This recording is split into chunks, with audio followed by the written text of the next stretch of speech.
Hi guys, this is Mr. Gravakis. I'm going to be chatting with you about determining the degree of a polynomial from a table from section 5.1. This is a really quick lesson, so this should be nice and straightforward.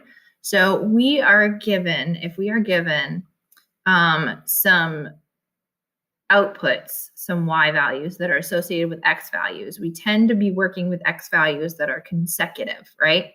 So what happens is when we analyze the differences of the y values, then it's possible for us to determine the least degree of the polynomial function based off of that data.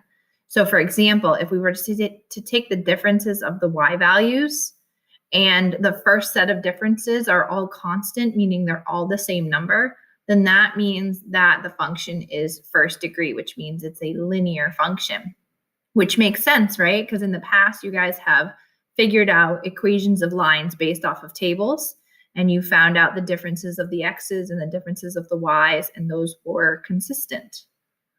So what happens is now that we're jumping into this world of polynomials with higher degrees, like x squared, which was all about unit 4, but now we're dumping into stuff like x cubed, x to the 4th, x to the 5th, all that kind of stuff. We have some higher order polynomials to consider.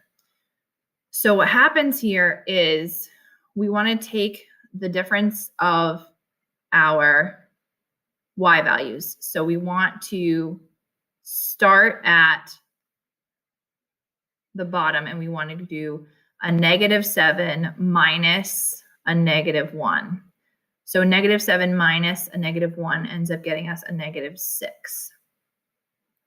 So then we do a -3 minus a -7, which ends up getting us a +4. And then we do a 5 minus a -3, which ends up getting us an 8. And then we do an 11 minus 5, which gets us 6. And then we do 9 minus 11, which gets us a -2. So these are not the same. These are not constants. So that means that this is not a first degree. This is not linear. So we keep going. So we do this again. We take the difference. We do 4 minus a -6, which gets us a +10. We do 8 minus 4, which gets us 4. Then we do 6 minus 8, which gets us a -2. And then we do a -2 minus 6, which gets us a -8. So again, we did a second round of differences, and this still didn't get us the answer that we were hoping for with some constants. So we keep going. So this is not a degree 2. We didn't take 2 differences to get there. So that means that we're probably at least a degree 3. So now we want to do the differences. We want to do 4 minus 10, which gets me -6. I want to do -2 minus 4, which gets me -6. Oh, this is a good sign. And then I want to do -8 minus a -2, which also gets me a -6. Aha.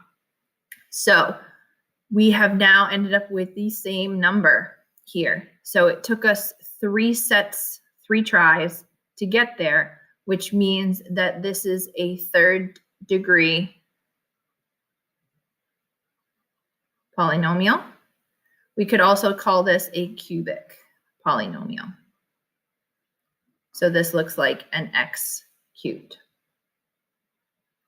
So let's do one more example.